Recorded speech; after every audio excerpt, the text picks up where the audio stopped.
All right. Now, let's go ahead and start our discussion on mental balance. So, let's see here.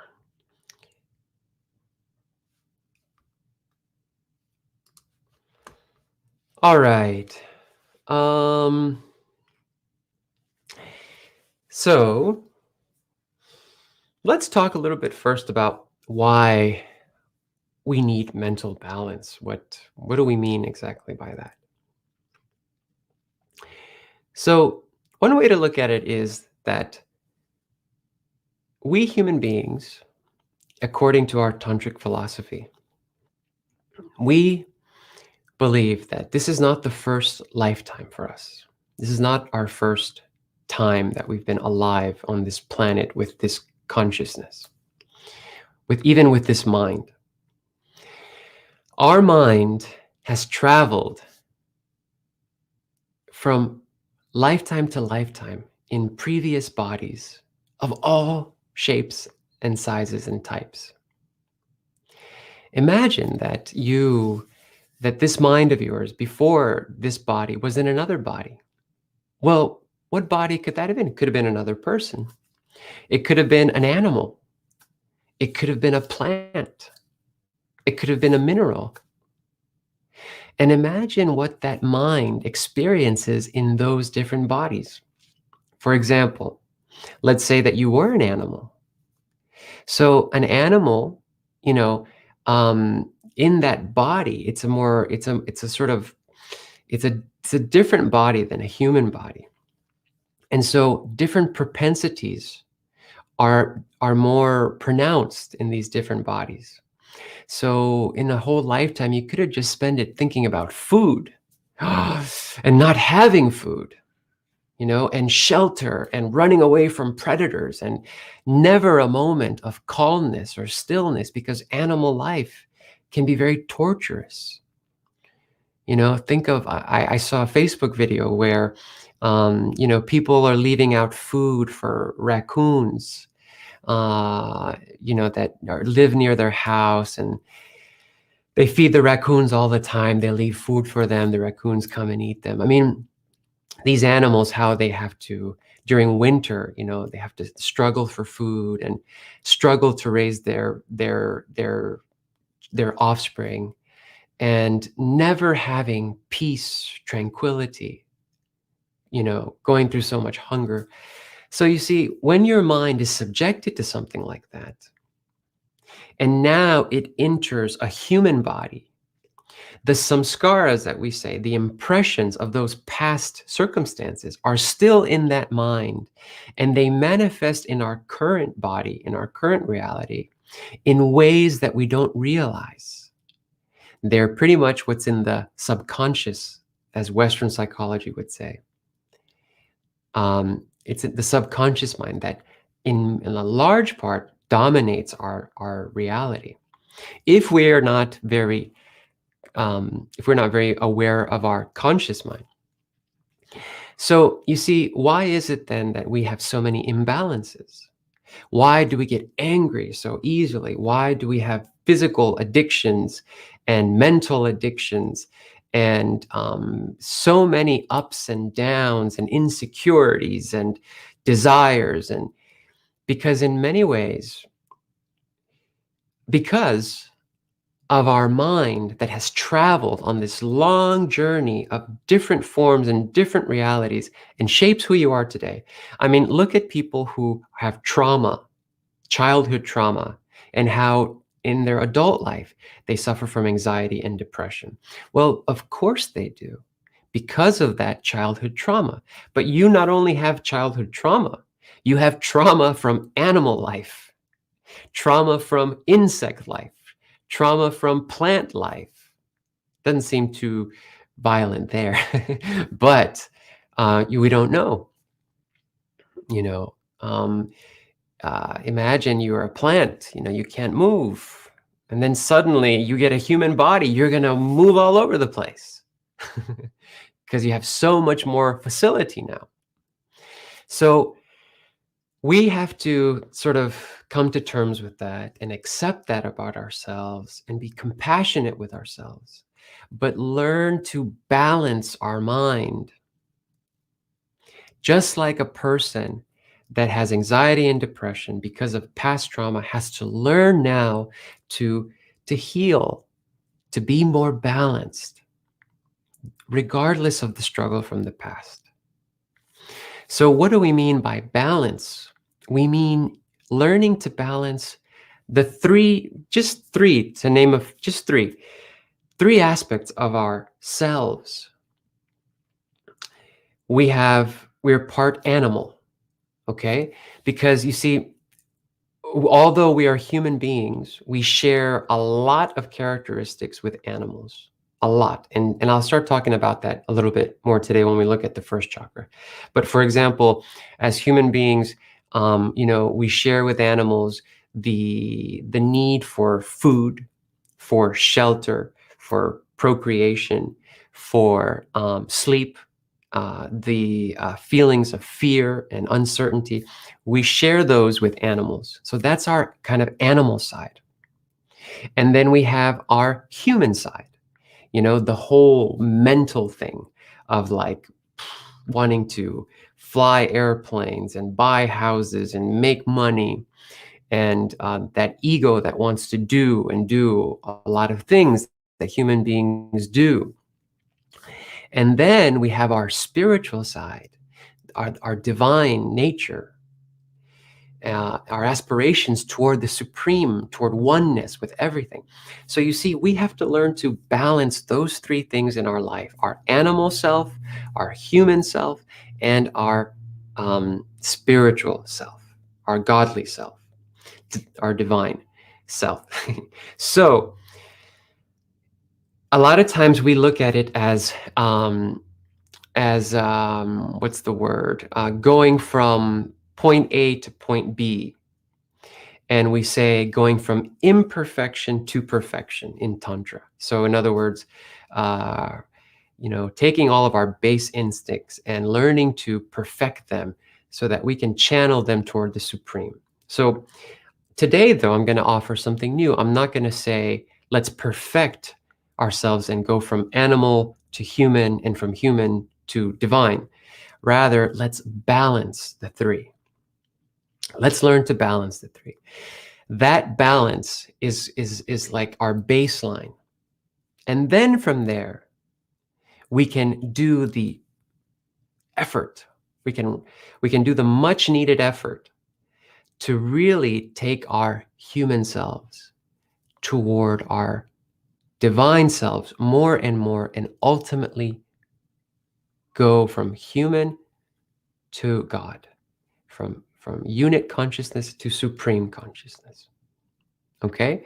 So, but let's start today by talking about balance, to balance those three. So the Manipura chakra, Muladhara chakra, which here's an image of the Muladhara chakra. So the Muladhara chakra is a very simple chakra to understand, but yet very profound and maybe sometimes gets a bad rap.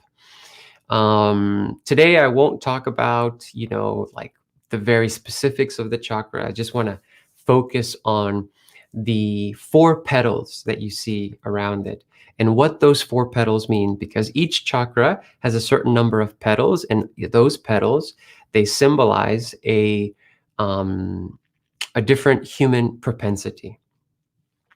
So, and those propensities are shared with animals. So a different animal, human, and human propensity.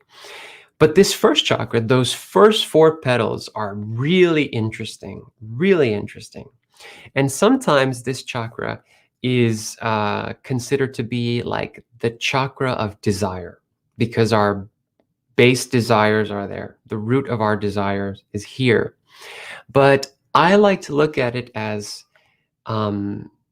the chakra of balance. Okay, because it's actually a very balanced chakra within its 4 qualities. So the 4 qualities are, let's say one petal here is Dharma. Okay, That's basically like our human. Actually, let's see. I have a graphic I can show you, or I'm sorry, a banner I can show you.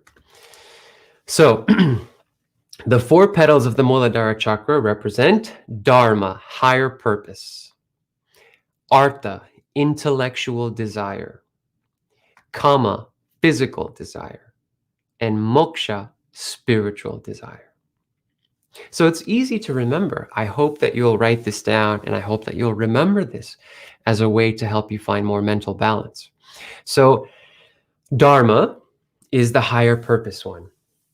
And I'm going to elaborate on that one next. Right now, let's just talk about these 3 desires. Artha, intellectual desire; Kama, physical desire; Moksha, spiritual desire. So let's start with intellectual desire.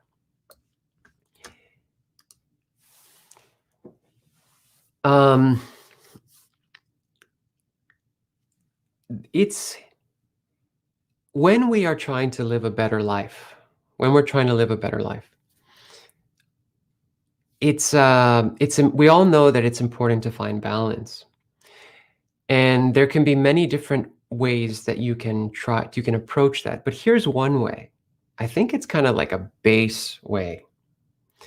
And it's just saying that you have physical desires in your life, and you have intellectual desires in your life, and believe it or not, you have spiritual desires in your life, whether you are fully aware of your spiritual self or not.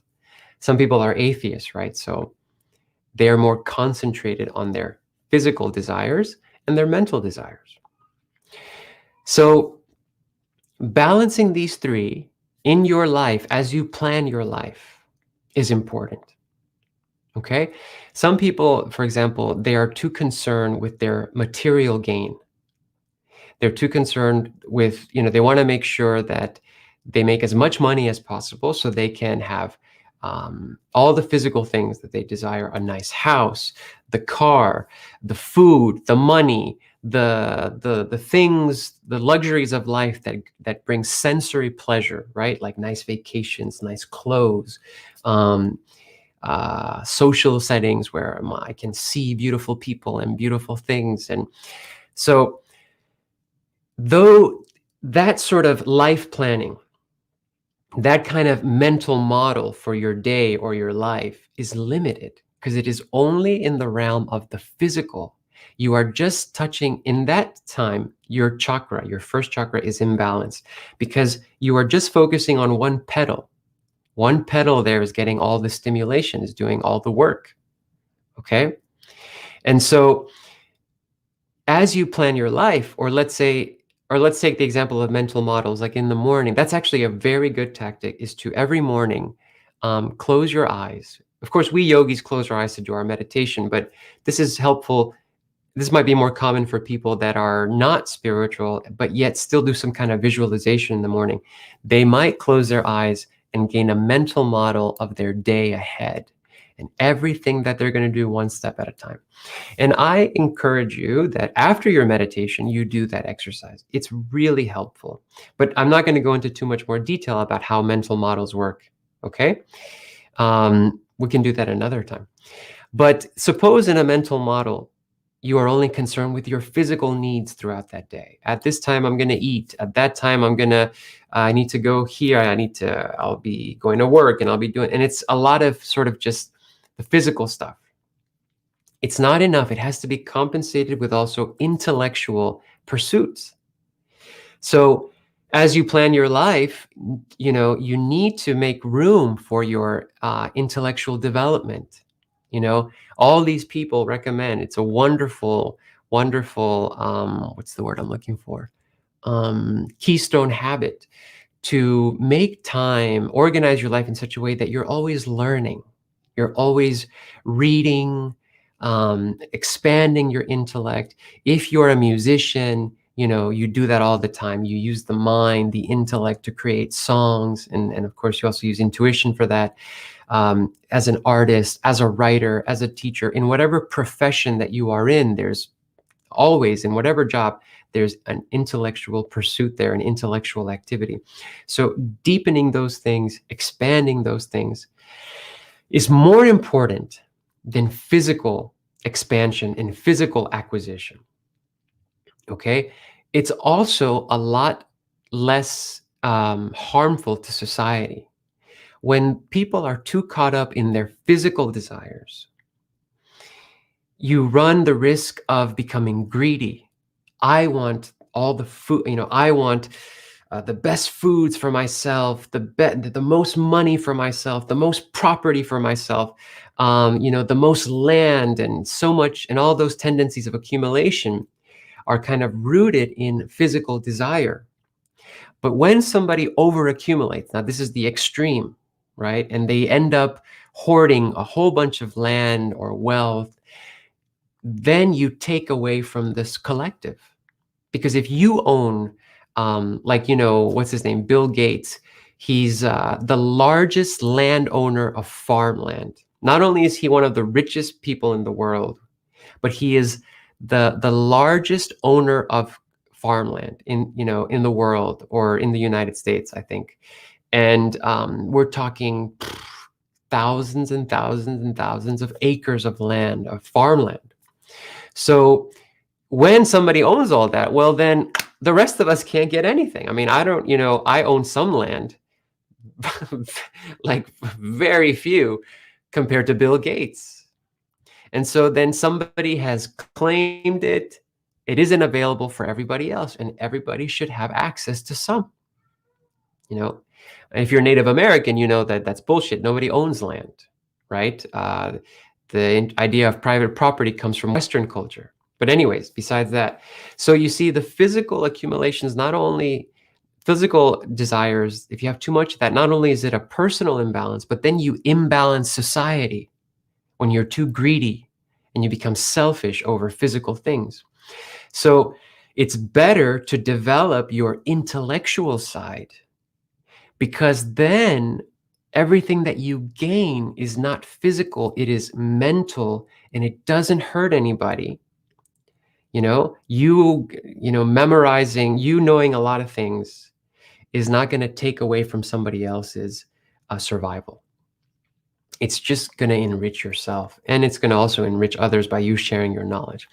But if you are too focused on intellectual pursuits, like I have friends they're very intellectual, you can neglect the physical. A lot of intellectual people gain weight. They gain a lot of weight because they read too much. They live too much of a sedentary lifestyle. They also have a lot of depression and anxiety because the more you're in the mind, but you're just kind of focusing the mind on intellectual pursuits that might still have a materialist end, then that doesn't lead to happiness. Okay? If knowledge would lead us to happiness and bliss, then PhDs would be the happiest people in the world. Artists and musicians would be the happiest people in the world. But people with PhDs and artists and musicians are sometimes some of the most depressed people in the world. And musicians and artists turn to alcohol and drugs to self-medicate for those things because they're too mental. And so then that's why the other pedal is important, the spiritual desire, that we are always in pursuit of our spiritual goals, merging with God, with Brahma, the Supreme, as much as possible, practicing meditation, being in spiritual company. So I hope I've illustrated the importance of balancing these three desires in our life, and as we plan our life, giving each one its full scope. None of them should be neglected. And if you have to prioritize them, do your best to prioritize the spiritual. Because the spiritual, like I said, it doesn't hurt anybody else physically. And it also doesn't hurt you, because when you prioritize too much intellectual stuff, then it doesn't mean you're going to be happy. It just means you're going to know a bunch of stuff. It's not going to make you much happier. What will make you happier by leaps and bounds, allow you to come to a state of bliss, is the spiritual pursuits. That's where the real happiness is. Because you're merging with the source of happiness, the source of bliss. That's called Ananda, to attain this infinite bliss. Now, I'll cover one last point. Actually, I'm going to have to stop here. I apologize. So let me stop here and let me read some of the comments. And then we're going to close, because I'm going to invite everybody to watch a video at 11:15 on, a video on, a brand new video on the YouTube channel, the Tantra Thoughts YouTube channel, on goal setting. But before we talk about that, I want to read your comments. So Karen says, thank you all so much, receiving this love and sending mine to all y'all. Sending you much love once again, Karen. Congratulations. Thank you for being such a wonderful person of our community and being such a great example. You got that meditation lesson. I'm so happy for you. Gaurav says, God bless, love, and save to all you. Thanks for this blessing. Thank you. Come back, Gaurav. Was this your first time? Let us know before you go. Okay. Ricardo, hello from Costa Rica. Hi, Ricardo. Welcome. I'm so happy you're here. Is this your first time? Let us know. Although we're closing now, but if you can squeeze that message in, I would love to know. Okay. Emma says, I started journaling for efficiency a few weeks ago, and it's an amazing help to free my mind from earthly needs and leave room for other needs. Okay, so journaling is an intellectual thing, right? And you said it helps to free your mind from earthly things. So the earthly things might be considered the physical things. Now, I don't want to downplay physical things. Physical things are obviously important. You need to have enough food to survive and to have a thriving mind so you can develop your intellect and spiritual life. You also need exercise. You also, but with all of these things, and you need all those things that I mentioned at first, that animal sort of side, food, shelter, sex, sleep, fear. But in all of those things, they have to be balanced too. So you can't, it's not just like, oh, so I should eat really well and, eat the most rich foods possible. That's not necessarily true. You have to go for nutritional foods, and you have to go for foods that are not just good for the body, but also good for the mind. And same thing with sex. You can become very imbalanced when it comes to sex. Same thing with sleeping. Sleeping too much. What's the point of that? Human beings spend a third of their lives asleep if they are sleeping for about 8 hours or so. But then when do you live if a third is consumed by sleep? So you also can't overindulge with sleep. And with shelter, you just need something simple, a place that's enough for you and your family. You don't need a mansion, right? That could fit 5 families, unless you want to live with 5 families. So all those physical things are very important, but those are the things but those have to be balanced, just like your intellectual pursuits have to be balanced. And Mira says, Namaskar from the Philippines. Ooh, wonderful. Thanks for coming from the Philippines. Thank you for your love there, Mira. So nice to have you. Chloe says, Dharma, Artha, Kama. And what was the last one? Moksha.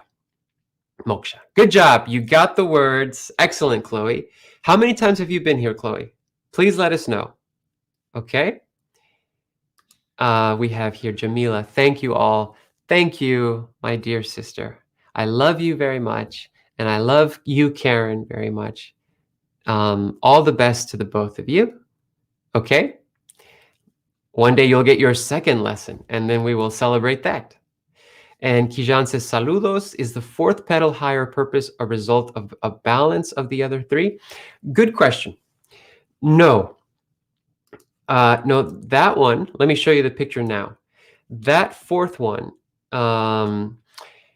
is its own petal, okay? And we didn't talk about it. So, and actually, it's the first one. The first petal is Dharma. That's like the higher purpose one. So we'll have to talk about that on another time. And then maybe next time, we'll see. And then it's the physical, Kama, intellectual. But first comes Artha. If you go in order, it's Dharma, Artha, Kama, Moksha.